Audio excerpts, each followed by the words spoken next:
I usually wait just a few seconds because right now nobody's watching.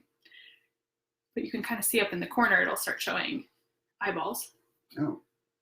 There's a Randy. That's a person. Oh, Wait, see. it's not showing me the little eyeballs. I see one eyeball. Oh, there we go. Randy's here. Hi, Randy. Hi, Randy. There's usually a little bit of a delay as people show up. That's cool. Let's talk about Randy.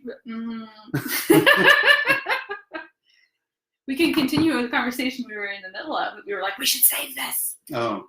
But, well, it would fit if he has a rant. If he had a rant about dwarves, for me but... have a rant about humans. Nah. Wow, do you use that space bar so much that you wore a hole in it? I do. There's a hole in the space bar. You can't read the D or the C or the A anymore, and I lost. The tilde key used to belong, I think it was the S key, and I replaced the S key, but I wrecked the hinge, so the tilde got the hinge, and the tilde fell off somewhere, and I don't know where. So I'm not allowed to use the tilde anymore. I gotta get a new laptop, guys. I gotta. Okay, that's pretty good count. 14 is a good place to start. Okay, so hi, I am Erin M. Evans. I'm the author of the Brimstone Angel Saga, and I am back for another installment of Dungeon Scrawlers interviews with author Stephen Merlino. Hi. Stephen is the author of, and the series isn't called Jack of Souls. No, it's called the Unseen Moon The series. Unseen Moon series. I keep forgetting that. The first book is called Jack of Souls, which you guys can get. Is it still? Right now it's free on Amazon ebook. Quite a deal. Okay, so I have a couple of questions, but we also know we're going to veer off in some directions, so everybody buckle up. Okay, so I have heard from Eric that this was all your idea. It was. Okay, so where did this idea come from? Well, I'm kind of a hobbit, and I live in a hole, and I found somehow, I think it was one of my students, I'm a high school teacher, one of my students told me about Critical Role. And I looked at it and I thought, oh my God, that is so cool. I want to do that. And I thought, yeah, especially since these people down in the Critical Role people are all in LA, they're all actors in LA. I thought, well, someone in Seattle should do that too. I didn't know that there were already people in Seattle doing it. That's because I'm a hobbit and I live in a hole. But thankfully I didn't know that, because then I was able to get this idea and go, well, what angle would I have? Because I'm not a voice actor, but I am a fantasy author. So, hey, I know. I'm not the only fantasy author in Seattle. There's just a couple of us, just a few here and there. Yeah, I actually thought too. I thought it would be great to have a sponsor. It would be cool. I happened to be writing at Mox Bellevue, and if you don't know Mox, it's the Wizards of the Coast owns it, right? I don't think they so. don't. No. Oh, okay. Well, I don't know who owns it, but I know they are friends with a friend of mine, because then they opened. She said, "Hey, you want to come to the soft opening?" And I didn't know them. Okay. But it's a board game cafe. They're Wizards of the Coast adjacent. They're very friendly with Wizards of the Coast. Yeah. That's a good way to put it. And right upstairs. In fact, the Magic the Gathering people are upstairs in the Ballard. Oh, really? Huh. Yeah, they have some kind of card manufacturing thing up there. It's very secret. This sounds like an urban legend. But they paint the secret black lotuses up there, guys. I never got one of those. No. Never, ever. I think you're in good company, at least. The best one I ever got was the Force of Nature. It was pretty badass. I kind of looked like the Hulk, except more broody. Nice. Anyway, so I was in there and I thought it would be great to have a sponsor. So I happened to see Nellie Steiner, who was coincidentally married to the guy who works for Gen Con, who is hosting our current host. Yay, Gen Con! So it was really good luck. I said, hey, and I pitched the thing to her and I said, do you think Mox would ever want to sponsor that? And she goes, yeah, maybe. Do you have a DM? And I said, no, not yet. Not. And she goes, well, you might want to get a celebrity DM for something like that. And I go, okay, that's not me. And she said, here's some numbers. And I contacted Eric, and he said yes. And we both sort of put our heads together. He contacted you. I got a hold of a couple other people, Yang Yang and Randy, and it just kind of snowballed from there. And and it happened. Cool. Yeah. This is also something I discovered because my experience with Eric is that Eric knows, I've said this before, Eric knows everybody. So every time I meet a new author and then it's like, oh, okay, let's be friends on Facebook. And it's like, mutual friends. Eric's got to be every time, even though there's like, these people have no other connection. He just knows people. He just knows everybody. So I kind of just assumed Eric knew everybody. But it seems like you also know everybody. I don't know. I know a couple people. You know some people anyway. You know Randy, and you knew Randy. Where'd you know Randy from? Writers of the Future. Oh, okay, yeah, that's right. Because your story, you got an award. What did you get? Yep, I was one of the 12 winners in 2016. Very nice. Randy was the grand prize winner the previous year. Oh, cool. Okay. And one of my students is his stepson or something like that.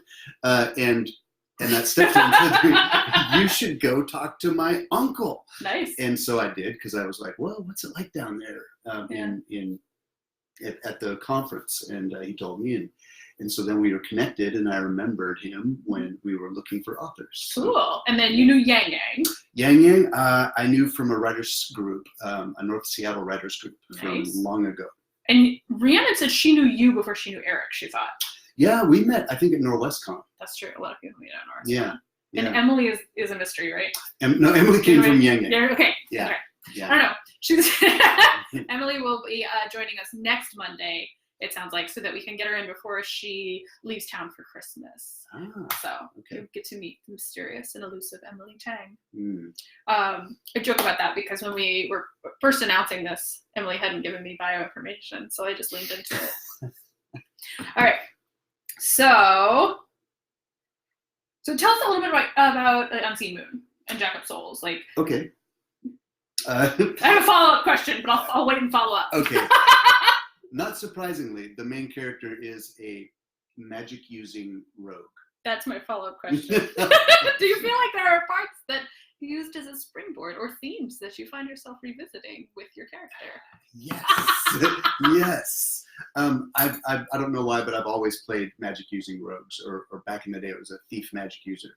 And I think it's mostly the rogue part that I like, but you can augment the roguishness so much with utility spells. I never get like lightning bolts or fireballs. They're great. You should get lightning bolts. I know. They're like the artillery. No, wait. That's my thing. Yeah, exactly. Witch bolts and lightning bolts.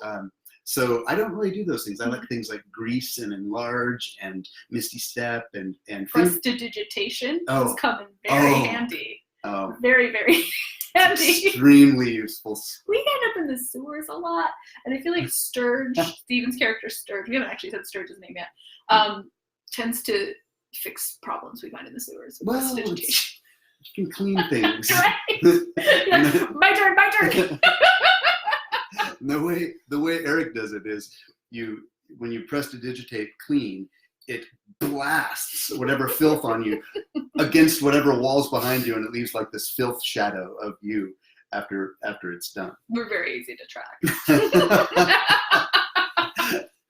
So, and especially Artemisia is extremely germophobic, and she does not like being messy. It's a very bad day for her when she falls in the sewer. That was one of Rhiannon's best role-playing moments, was Artemisia falling into the sewer. And she had to leave that day. She was just like,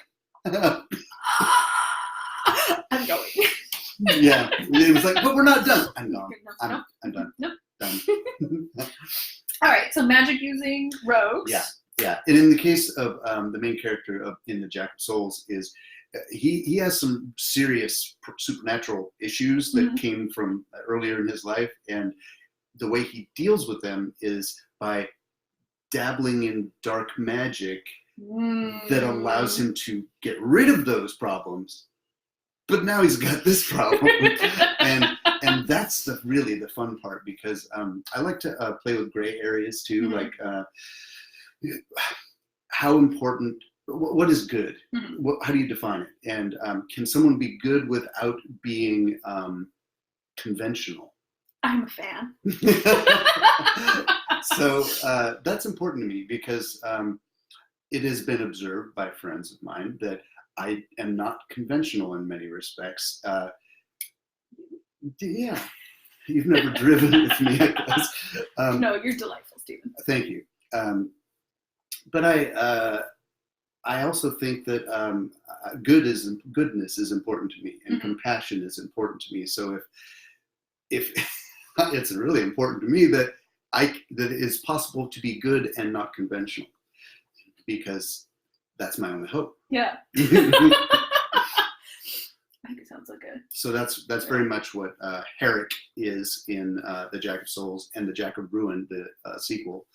And you're working on the third book, right? Yep, working on the third book. Get on it now, folks. Catch up before it's out.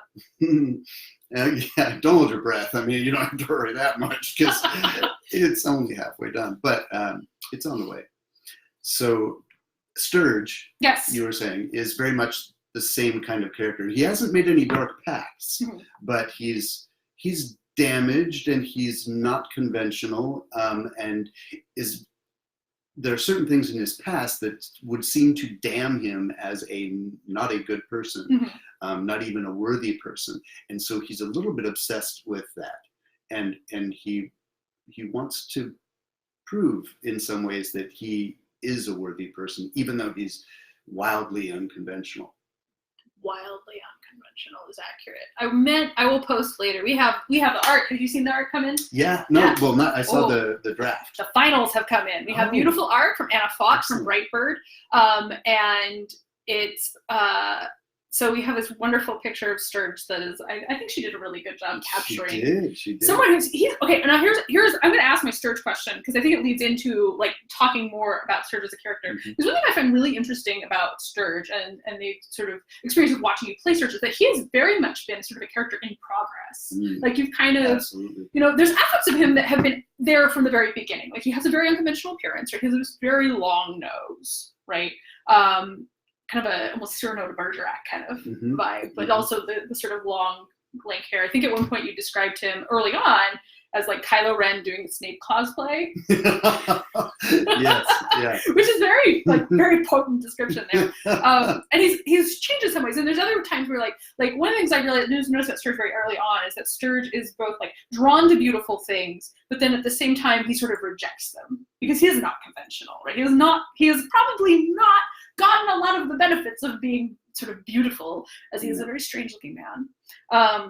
And a lot of these things have held through, but then in a lot of other ways, he's been very much like, it's almost like a workshopping process. And so I'm wondering, first of all, I wondering about that, and if you feel like you've gotten him to a place where you're like, this is it, this is the right one. And I'm also wondering like how that reflects on your writing process. Like my first question is like, ooh, does he outline or is he a pantser? Right? Which is the sort of trite thing, because I don't think anybody's all one or the other.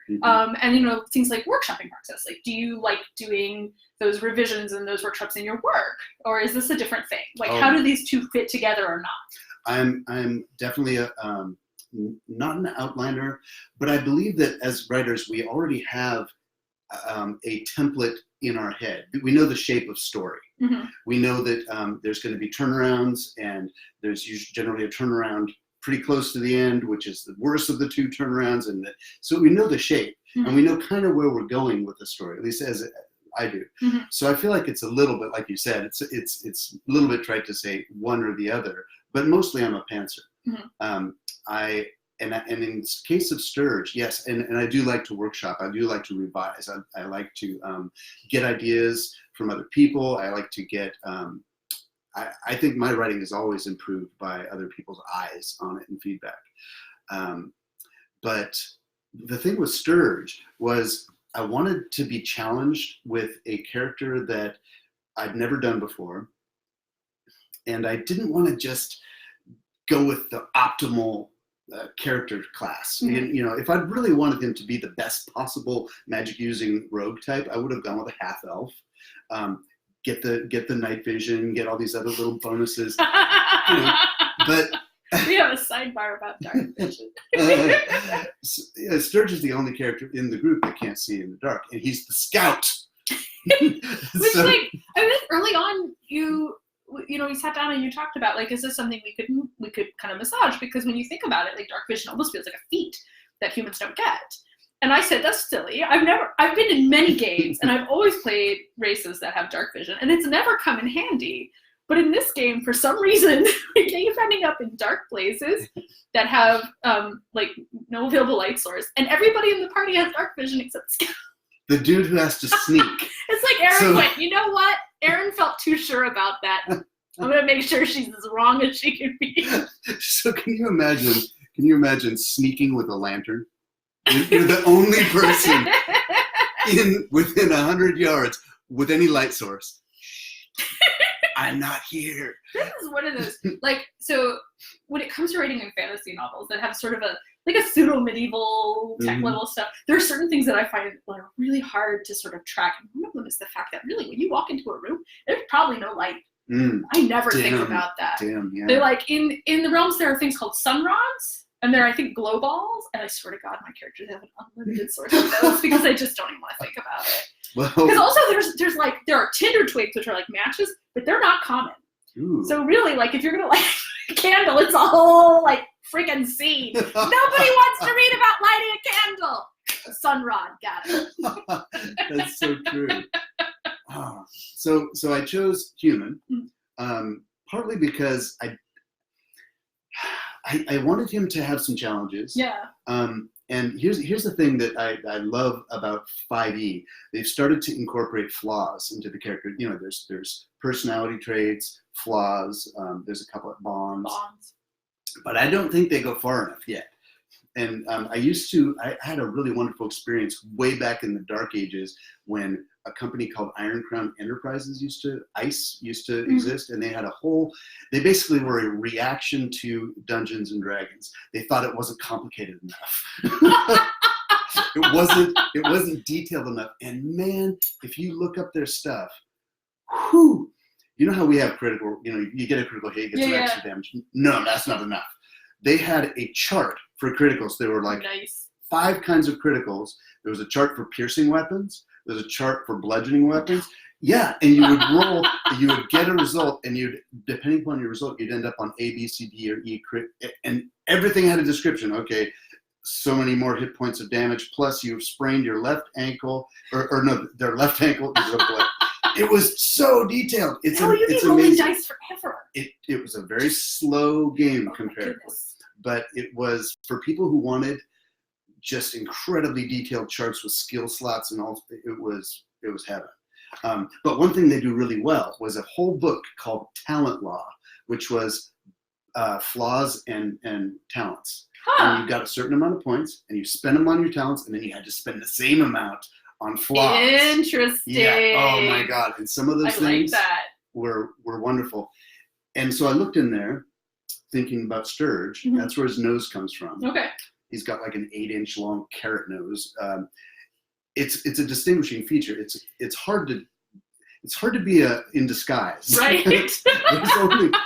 He does a lot of disguise self because there's no way to hide that thing unless he uses his plague doctor mask, and of course that would incorporate. Then you just go, it's the mask. Yeah, but after a while, everyone goes, "Oh, that's Stirge." It's the guy in the plague doctor mask. So that's a problem, but it's also interesting because, like you said, no one's ever going to think he's beautiful, and he's charismatic, but that was a real flaw. Another thing, the one that I thought we haven't mentioned his other big physical trait. It was one that stuck out. It stuck out to me in Talent Law because it seemed so over the top, and I thought, okay, I'm going to try that. He's a eunuch. Yep, nice folks. And so he's. Can you tell how we found out that Stirge was a eunuch? It took. Oh my God! I wanted this to be a great reveal. It was an amazing reveal because we had a session where we went to a hot springs. This is apparently a kind of anime episode. I didn't realize that, but Erin said it's basically a hot springs anime episode. And we're like, okay. And so while we're soaking in the hot spring, Stirge walks up, this towel around his neck, and absolutely nothing between his legs. And we all went, what? And what was wonderful. What are you doing? And this was run by a bunch of priestesses of Suni, I think. Suni, yes. Or correct us if we're wrong, but yes, the goddess of love. Oh, and they were were like, They were horrified. We can do other things. No, they weren't like that at all. They cried. They cried. And That seems. I feel like the priestesses of Sunni would be like, all right, it's a project. we can work on this. We can Yes. got you. No, The Sunni is multifaceted. he had a lot of fun Sharks, torture. was it sharks? Sharks? Is that what it is? Shark. No, I'm asking, No, but I think we're not loading right away. But Oh, basically Aphrodite. yeah, Charis is the goddess of like physical pleasure, and so she's sort of Okay. I don't know what they're called anymore. I was gonna say an exarch of Sunni, but I think exarch is just 4th edition. Oh. She's a friend of Sunnis. Okay. Also, I'm not 100% sure I'm saying Sunni right. It took. I thought that was going to come out in like the 1st or 2nd episode, Oh really? and we were 8, 9 episodes in, and it still hadn't come out, and everyone thought Stirge. It's such a thing. It doesn't come up. No, Excuse me. What's the name of your genitalia? but No. for instance, look, remember we were in an inn, and everyone was pairing up into rooms because there was like Oh Stirge yeah. and Shiny, you and your sister, Yeah. and so I thought, well, this makes sense. We should save Yeah. money and be safe. Caliph and Caliph is this gorgeous elf angel creature, and She's so a Navariel. everyone thought he was hitting on her, Oh yes. and You thought, wrote a poem. Like Sturge wrote a poem when he saw her. We're all like, okay, we know what this is. And this might be a part of the workshopping adjusting phase, but he definitely came off as hitting on her. see, this is the weird thing, because if you'd listened to the poem, I mean, you were negging her. That was there. I was. Okay. Because at that time in his development, he was bitter. Yes. He was bitter. He resented beautiful people. So he was going to make sure she knew he didn't think she was beautiful. Except you totally did. That was obvious. Anyway, it took so many episodes for it to come out. Yeah. In fact, Eric was worried that Sturge was coming off as really creepy. Occasionally, yes. And- You went through our stuff once. Multifaceted. I don't know. So, But I we think he's thought, proved okay, himself more times to be a loyal and capable party member, and eventually Artemisia will let you in the house. I'm sure. Artemisia is sort of the house mistress. She's the house mother. It's like the I don't know professor. that I'd call her the house mother, but she is very like this. She's like, this is her house. The rest of us just live in it. How did that happen? I mean, everyone's I don't paying. remember. It's in her name. I think she's like the one on the lease, and the rest of us are sort of Because subletting. to be fair, she's I'm not even sure that Cecilia pays rent, to be perfectly honest. probably not. She probably like, no, I think I paid you already. She probably just sweet talks her. And Like, what's her deception bonus? oh, it's big. It's big. I want to say it's like +8 or something. Yeah, It's yeah. a lot. It's really, and probably advantage with her This is, sister. this is, yeah, maybe. I think maybe she's starting to feel bad about lying to her, but it's so easy. It's such just a natural thing. Artemisia, I know there's one question you've been asking all of the players. I haven't gotten to it yet. No. I had another bit about character stuff. Okay. Actually, I have 2, and then one of them. Oh shoot! Wait, this one I wrote down. The one I wrote down. I'm sorry. Yeah. So when I first started playing him, like you were talking about workshopping him, Mhm. when I first started playing him, I was imagining Snape, Mhm. and it was really hard to play him but I was coming from a place of bitterness and because he's got a complicated backstory that Mhm. involves his uniqueness and so on, and so he was a bitter person. But over the course of our year of play, he met these people, saw and learned a lot about himself, and has come to a place of peace and even power Mhm. in who he is. And so I find him so much easier to play now. Oh, that's really good. Yeah, it's he's now, he used to almost be, he used to have a chip on his shoulder. Mhm. And now it's more like he uses that chip to mess with other people and their discomforts. Yeah. And but from a playful place, Mhm. and a place of power instead of kind of just bitterness. And so yeah, it's evolved, and now I no longer reference Snape when I'm thinking of him. he's got his own personality. But it took me a long time. I don't know Yeah. if you remember, but I used to have a hard time getting into him. I know you mentioned that before, and this is a conversation we've had about like if we have to skip or something, and people are like, "Oh, I feel like I'm out of practice, and I need to like get into it." And I know that's something you've said before, where like you feel like you need to be doing it a little bit to feel it. But it sounds like you kind of like clicked into it, and it's not so much like if you're away from it, you can come back to it and go, "Yeah, that's this." Yeah. I do. I actually started with entering Snape, and that just gets me to where I need to be, and then I can be Stirge. Yeah. So one thing that I know from conversations we've had, because one of the things that I think is really interesting about doing this with a bunch of fantasy authors is that we all understand sort of like narrative structure and process, and like how do we tell a story where how do we tell a satisfying story through this medium that isn't necessarily optimized for it, right? And like Rihanna, when she was here, we were talking about how you have to balance, because sometimes you come in to D&D and what you have is like 6 protagonists telling a protagonist story, and you just all have to kind of take turns. And instead, we're figuring out like how to weave these stories together, and how do you pick up this and say, I'm going to help you with this thing because that's going to attach to my story. And so some of that involves doing stuff like prep work. But you have said you really like getting the reveal at the table. Yeah. And I have to say, it's really satisfying when Stephen finds something out at the table. Like you're a really good audience. When you find out a secret, you're like, what? It's very satisfying. Yeah, I don't so that sort of idea of like having secrets and managing a secret reveal versus also, I think there are times when we play D&D where we're like, I'm going to hold my backstory like this, and then nobody can, I'll just wait for the perfect moment to tell everyone why I'm an orphan. Oh man. So it sounds like you've got a good eye for like, I want my secrets. I want to see how my secrets come out. Does Stirge have more secrets? Oh God. Yeah. He's and I've come to a place of patience because I know how long it took for just that one thing to come out. Yeah. And also I recognize that there are so many stories. There's 6 different backstories and arcs that we have in mind.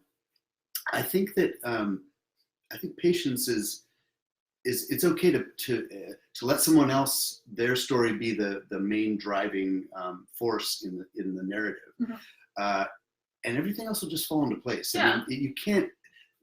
No characters existing in a vacuum just because someone else is driving the story.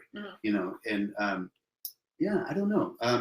I like to discover as it goes, and I'm happy to be a beta character for a while. And I think Eric's really good at shifting the spotlight a little bit. Yeah. You know, in different episodes. You know, we may have a couple episodes where, for instance, Stong had a few episodes where we were basically pursuing his story and backing him up, and it was really fun. We went to Clan Murder Bear, where as we discussed, Dieter seduced Stong's mother. Was that the direction that happened? Or yes. was his mom? No, Dieter went for it. Oh. Yes. This is also where I got to be Ramsey and shout the line, I punched a lich when I was 7, I'm not scared of a murder bear. Ramsey is a cool character. Thank you. Is he coming back? I don't know. Maybe. I find Cecilia a little easier to play just because Ramsey's hard to, I mean, there's the piece where it's hard to be a 14, 15-year-old boy when you're a 30 mumble woman. But, you know, I'm old enough to have a little empathy for 15-year-old boys now. It was funny. And I think it's a little weird playing a character from your novels. Because like there's things where you're like, I don't want to break this, even though like it doesn't matter anymore, right? Like novels are done, they're locked in. And there's bits where like, you know, we did it and there was a bit where we kind of glimpsed the coordinate in Cormyr and we saw Bryn, who's from my books.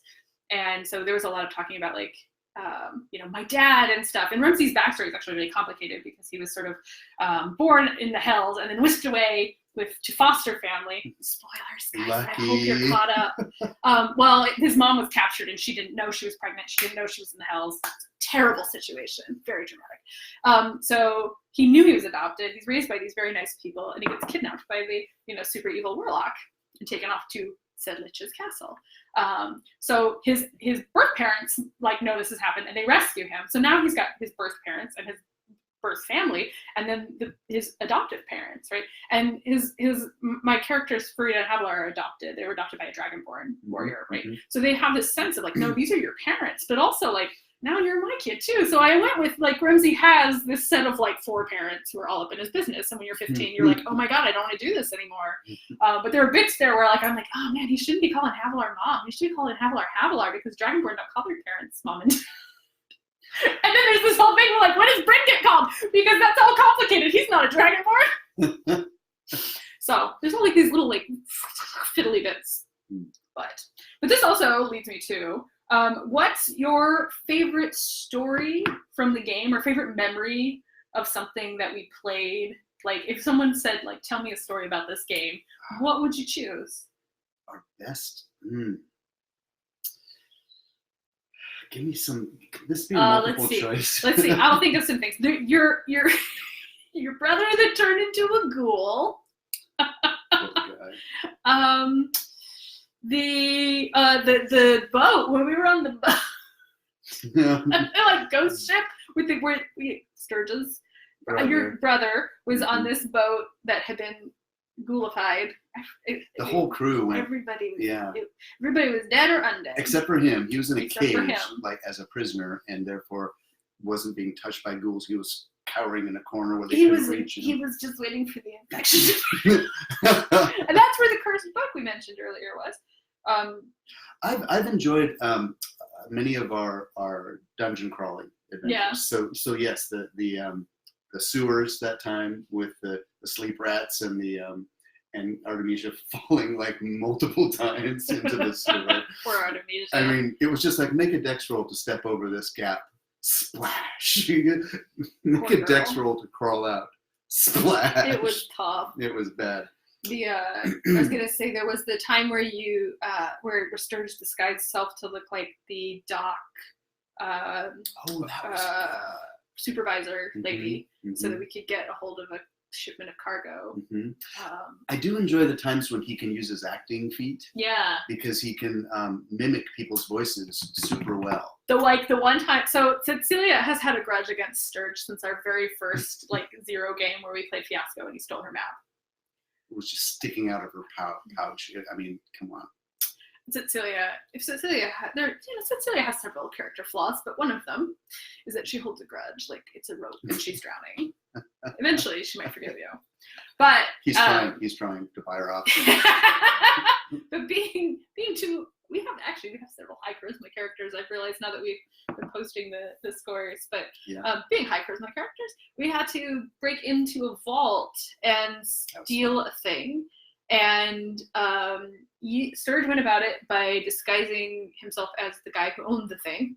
And I think Cecilia was going about it pretending that she was lost. She was a noblewoman. She's she was just lost. Really good bullshitter. Oh, yeah. Oh, my God. That's what a 20 charisma gets you, buddy. But when we bumped into it, we kind of got caught between the guards, and we just started spinning this whole other story where he was gonna show me this thing because I was this ditzy noblewoman who might want to buy it, and we talked our way into the vault, and then all the alarms went off. Yeah, it was messy. The way you talked, the most planned out thing. Yeah, the way Cecilia talked our way out of that was brilliant. Is that when I fainted? I screamed and fainted. Yeah, it was good. And I blamed it for those of you who have read Eric Skatibi's works, like Down Shadow. We blamed it on Fane. It was quite credible. Yep, pretty plausible. That's the thing that Sturge and Cecilia have in common. We both don't like Fane. Yeah. At all. Yeah. But she kind of likes us. Well, now that Sturge has had a bit of a change of heart because he's seen what she really looks like. Oh. And there's some he can feel her pain. Don't fall for it. Yeah, I know. I mean, she's got worse problems than he's got. That's fair. I don't think Cecilia can tell if Fane is flirting with her or trying to make her mad by flirting with her so she gets mad about it. Flirting with Cecilia. Yeah. Oh. She's always like, oh, are we having a moment? It's like, no. Okay, there was another moment. What was that? This was back when Stephen Merlino was playing Shiny. Yes. And we were. It was the one where we hijacked the zombie shipment, and there was some vampire spawn. Oh, this is right. We tried to get cargo, and it turned out to be full of dead bodies. Oh, it was sad. Vile. It was these carts packed with dead bodies, apparently being taken to someone to make them into zombies. That's at least what I figured. But we ambushed it. We fought them, and this vampire spawn emerged and was just scary as hell. But Shiny was a paladin, and he just decked the guy. And the thing had used its Misty Step too many times, so it couldn't. Yeah. It was showboating basically, and so it had a moment, and it was just like, okay, do I run? And Shiny goes, "Run from me. Do it." And he does, and so Shiny gets an opportunity attack, but the thing is still going, and it runs right across this bridge, and it's just going to get away. And there's Cecilia just waiting on the other side, and she goes, "Witch bolt, bitch!" and just blasts the thing. He was so mad. Oh. He was like, "This is my moment. This is my moment. I'm the only one with radiant damage. Yeah. I have the undead. I'm going to destroy this." And he had this beautiful, like, dramatic fight, and the thing had like 2 hit points left. And I was like, "Boom! Yeah. I did it!" And he's like, "No, you didn't. That doesn't count." Oh, that was so funny. Oh, that was a good time. Okay. So here's the question that I have asked other people. Marry, date, dump. Marry, date, dump? Did you know marry, date, dump? It has another name. Who would I marry, who would I date, and who would I dump? Yes. It has another name, but we don't want to use F-bombs on this stream. Okay. All right. So explain to me exactly how this works. So you normally, you pick 3 members of the party who are the gender that your character is attracted to, and sort them out. Marry, so date, dump. Okay. I will say there's been a little cheatery because Rhiannon picked. She did Rogar and Stong, and she did If Caliph Was a Boy. Oh. Because Artemisia is always after the elf guys. Now is Shiny still in the mix?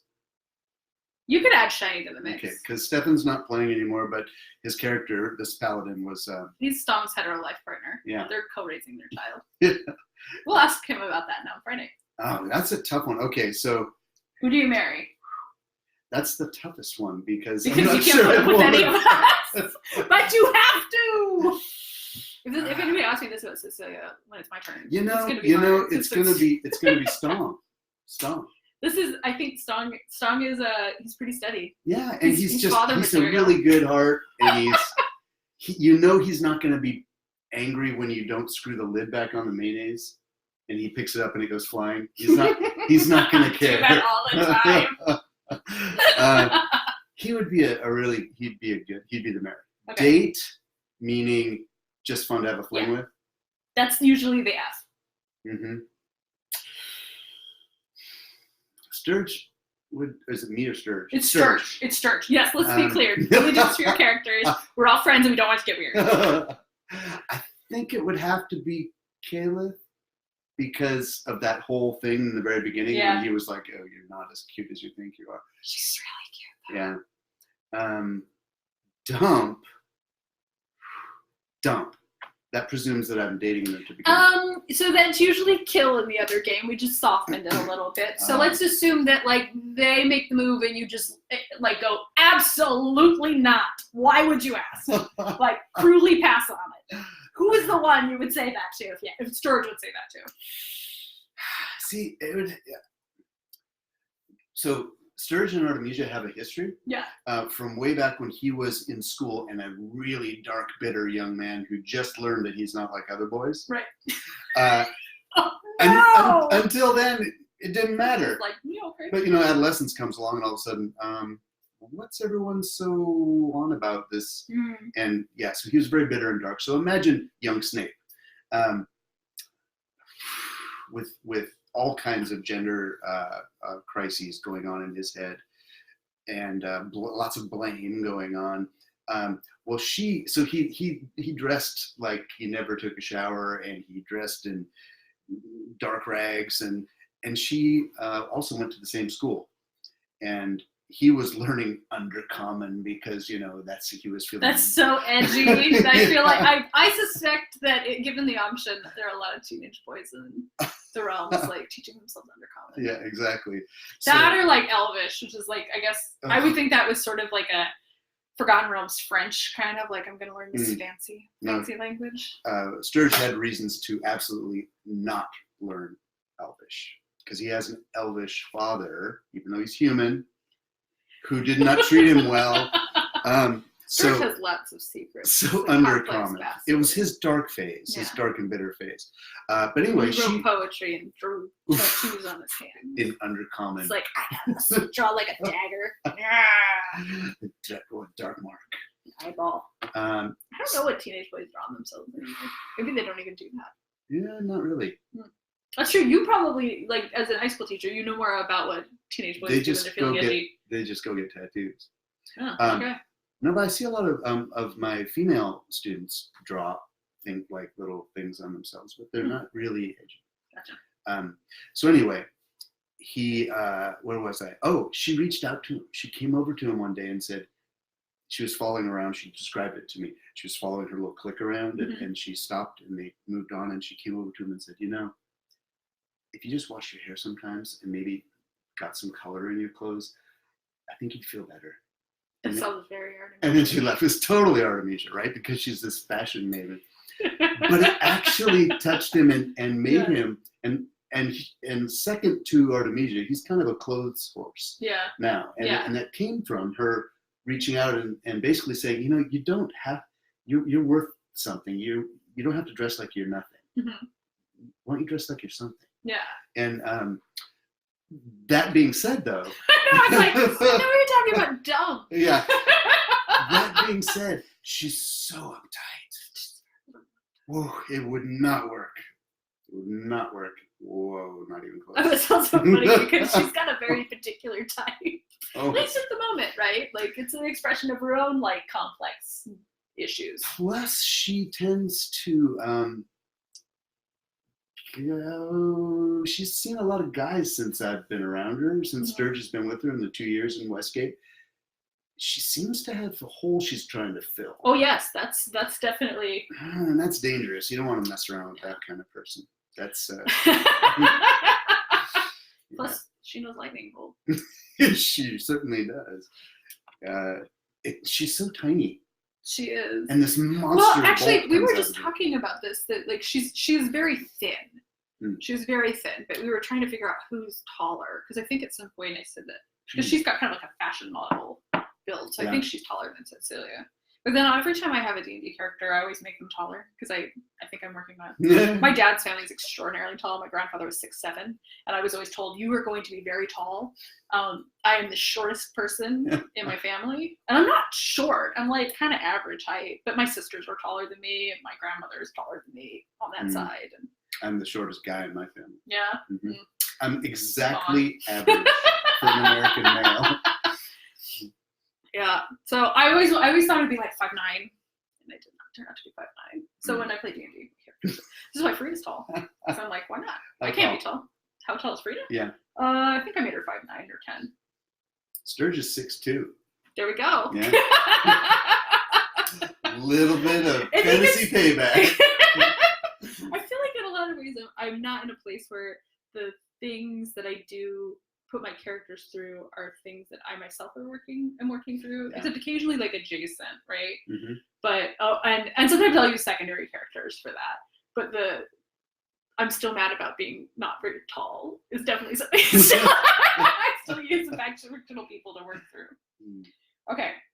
So now we have come, and if anybody, I have scrolled a little bit, but I'll go back and scroll again for questions. If anybody has great questions for Stephen Merlino, or anything about our game, or stuff I'm forgetting, post up, and I'll scroll back through, and if Eric is in there, I think Eric can text me them if I miss them. But first, let's play most likely to. Mm-hmm. Okay, so who in the party is most likely to be hiding a magic item from Stirge? Mm.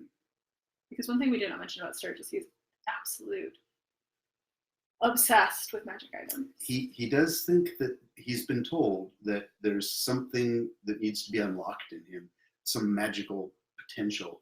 And he believes that the more he immerses himself in magic and is around magic, the more likely that will be to be unlocked. And so he's been known to sleep with magic items. His whole bed is magic items. Yeah. Is it still like that? Yeah, that's not comfortable. Yeah, it was a whole bunch of little idols we found. Oh, that's right. Like stone We found chess like pieces. elven artifacts. Yeah. So we Which see- is great because I think Rhiannon's like, we have to return those because Rhiannon's an archaeologist. But Army's just like, I don't want to deal with this. So how do we reconcile? I think it's working though. I think the magic is starting to come out. Oh yeah. Mhm. So who's hiding? Who do you think is hiding from you? Who's holding? I think it's Cecilia. Cecilia. Mhm. She Yeah. would not tell. No, She'd be like, she's opaque. nope. Yeah, she's got her opinions, and there's no point in trying to change them.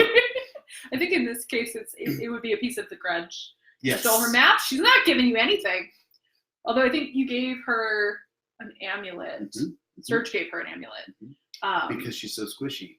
Yeah. He didn't a little realize she was squishy. so squishy. He was like, oh my god, you need some protection. I put a lot of more points into charisma. Mm.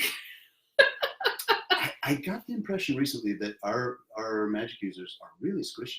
Some of them more than others. Ooh, you and but also have the biggest punch. Yeah. So both of you Which are is really classic. fun. Yeah, it is. Yeah.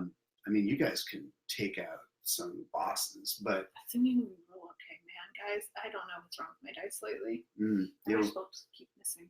we had an episode of ones. Just throw them all away. Burn them. Get new ones. So yeah, that's I guess there. All right, who is most likely to help Stirge with his erotic puppet show? Stomp. I totally think Yeah. that's the answer. Yeah. They're supposed to be like, no, you made your bed of magic items, you lion. Well, Rogar would come in a close second because Yes. Rogar is a priest of love, and But he gets it. he is very like repressed. He might have a hard time. I Right. don't know. Yeah, man. Watch Randy's interview. Rogar is Oh, just really? repression. No, I don't know. He might be able to do the erotic puppet show still. who did he got with somebody though? No, Rogar? I don't think so. God, no, I'm thinking of You Dieter think of because Dieter. Randy played. Dieter got with Oh, everybody. repressed? How interesting. Yeah. Huh. All kinds of secrets A coming out. repressed priest of love. Right? Huh.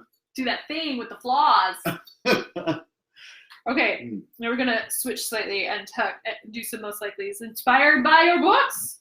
Who's most likely to be haunted by their mother's ghost? Mm. Ooh. I'm thinking that might be Stone too, but she's still alive. Well, the last we saw her, But he's got mommy issues. for real. Yeah. Sure. Yeah, okay. We were joking. Or Mirabelle. Mirabelle. We don't know who her mom is. Mirabelle is the baby that Stong and his hetero life partner, Shiny. Well, his name's actually Adrian, but we call him Shiny because he's Paladin. And we're terrible. Rescued from probably the abyss.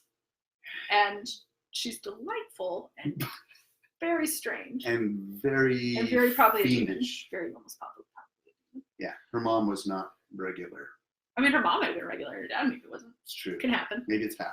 Maybe They're half. both not regular. That would make her a sheepling, right? If she's half. Oh no, what are those things called? As a Cambion, Cambion. I think Cambion is Cambion.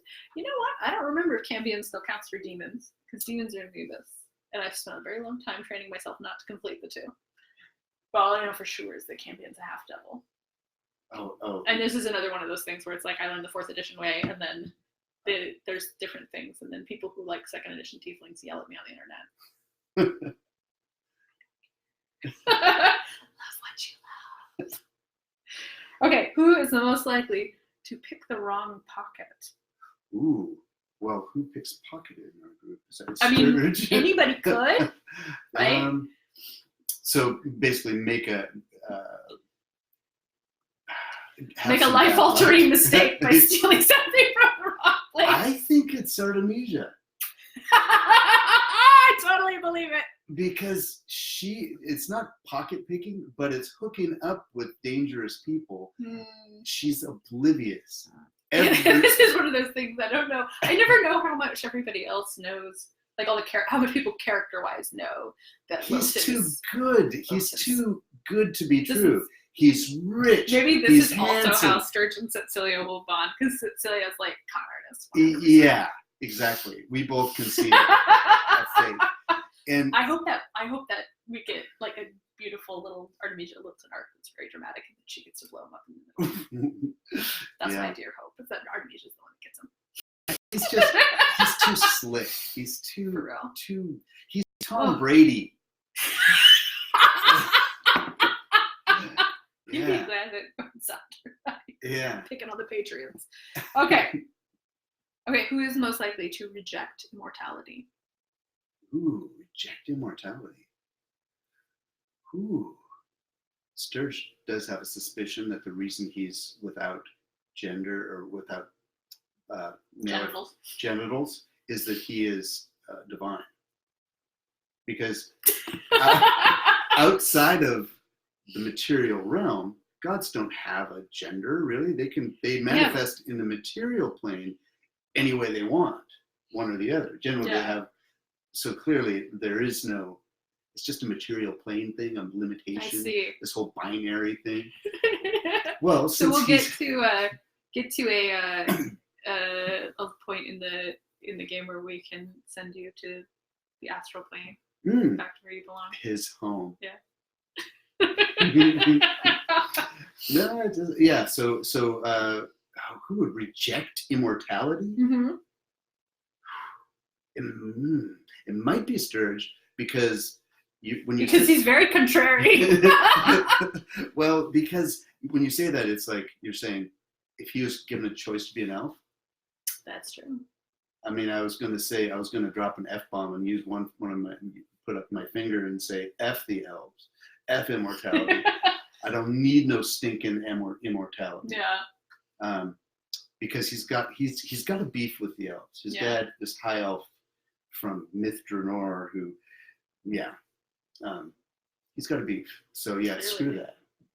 This is actually kind of touches on. We talked a little bit about how we had that session after Randy's interview. We had a session where where the omnibus got us, and we were all trapped in our dream world. Oh yeah. And it was interesting because we both the sort of dream world both fulfilled our deepest wants or needs, and was also not at all what we wanted or needed. So do you want to tell them what Stirge saw in his dream world? Yeah, he was standing in a forest, and this elf maid comes up to him and says, "My lord, we've been looking for you. Let's go back to your castle." Which is like this super scary black castle on a hill. And tacky. Clearly, this is a dream because this couldn't be reality, because that would not be Stirge's castle. And she said, "Oh, whatever, blah blah blah." And so he realized then that he had powers that he normally didn't have. It was like lucid dreaming. So Stirge said, "Okay, this is cool. I'm gonna fly to my castle." And you were like an archfey, because she was your warlock. Yes, that's right. And so I'm learning that she's an anti-Eladrin. An anti-Eladrin, yeah. Yeah. And I think I had horns and you had like horns and pointy ears. So I just said, Stirge was like a really dramatic name, like Lord of the Shadows or something. Oh, it was another really tacky name. It was very like teen boys state Snape though, right? Like I'm learning Undercommon and writing angsty poetry. And you're like, no, I'm a grown up now. I don't want this. So yeah, it was as if so he believed he was lucid dreaming.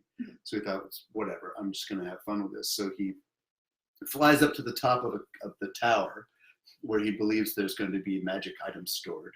Right. And he stuffs his pants and pockets and everything because if he wakes up and they're there still, he's just going to be psyched. He's like, this is what I do now. I go to the dream world, I bring back stuff.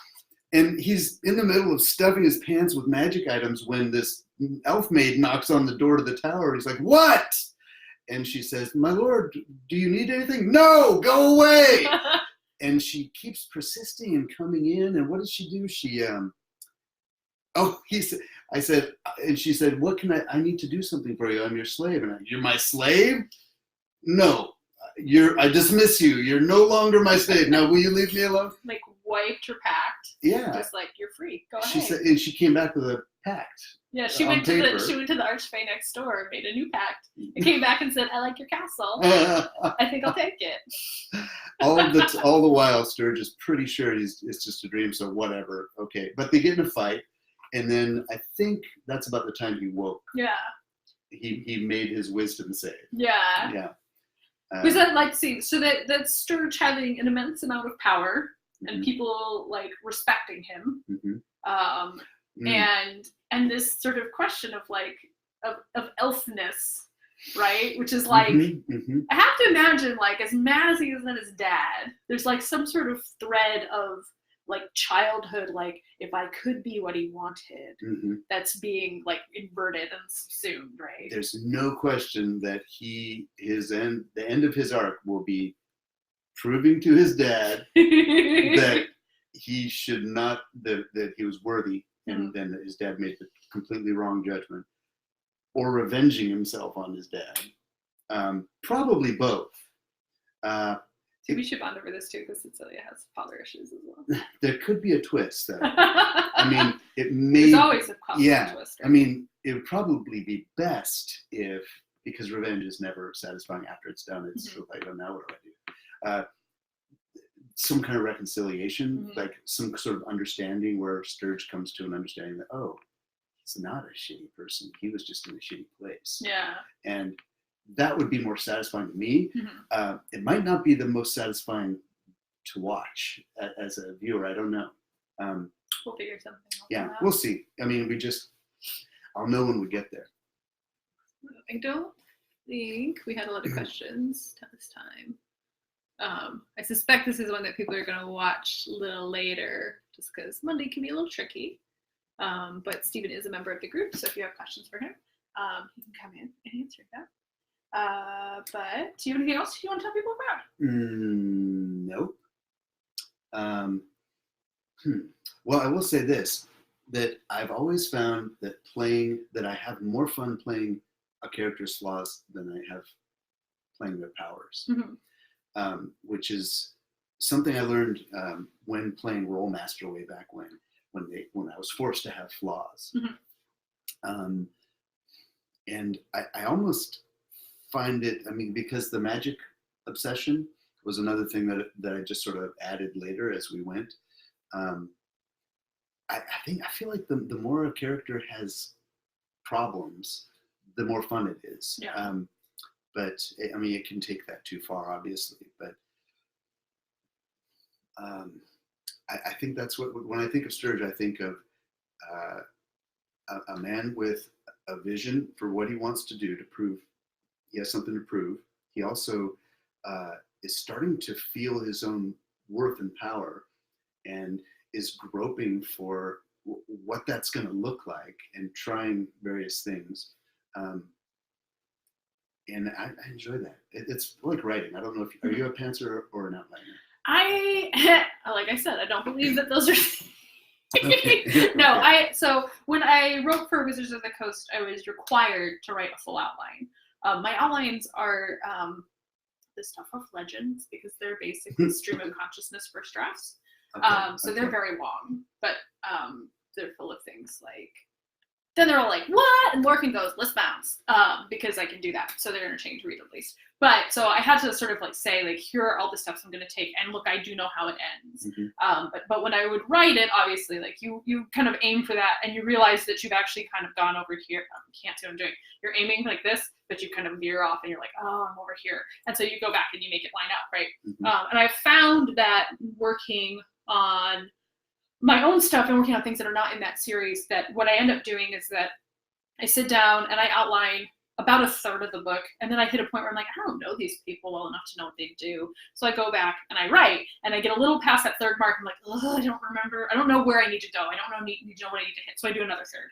So it takes forever. Yeah. But apparently that's what I have to do now. So.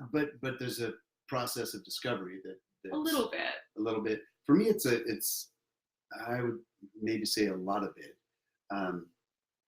and that's the joy, most of the joy I get out of it. So revision is a pretty big part of that, because I can get, I get to page 80 and I get a really cool idea for, well, if I set something up, I can go back and set it up on page 20 and make it really fun here, Yes. Point where, I think I told this story already, but whatever, I'll tell it again. There's a character that is sort of referenced in all of my Grimstone Angels books, and I was trying to figure out how a scene worked in the last book, and I needed a sort of a type of character. And I was like, well, that guy could be this type of character, but it would make more sense if it's this other person they're sort of looking for. Like, oh shit, yeah. Those things where like your subconscious is working as you're working, yeah. and you suddenly go like, oh, I got a plan. Those are exciting moments where you you realize that there's something almost bigger than what you're just putting down on the page. Yeah, I had one of those recently. I was feeling like I painted myself into the corner a little bit with the world building, but I've been foreshadowing something for 2 books that could turn everything upside down and really make it fun and new again. Nice. And I wasn't seeing it. Yeah, and then one day I saw it, and it was pretty exciting. That is fun. Yeah. I like that about writing series too. Like when you have like multiple books to kind of stack that subconscious build. Okay, well, we have gone for about an hour, so let's stop here. So tune in on Friday, where we have another one of these interviews with Yang Wang, our low charisma bard. That's going to be fun. And Stephen, where can they find, I think I forgot this part, where can they find you, like your stuff? I have a website, stephenmerlino.com, and I'm on Facebook. I'm not really a Twitterer. Fair. Not really an Instagrammer. Sorry. I remember that thing about being a hobbit. You get one. But that's fine. I love to interact with people who read my stuff or reach out to me. Wattpad. I have some stuff on Wattpad. Cool. And that's really fun because that's like chapter by chapter comments and feedback, and that's really fun. Handy. So.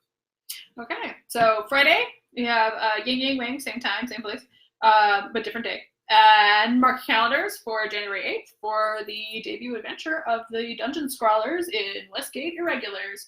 Thanks for coming, guys. Thank you. We'll see you later. Bye.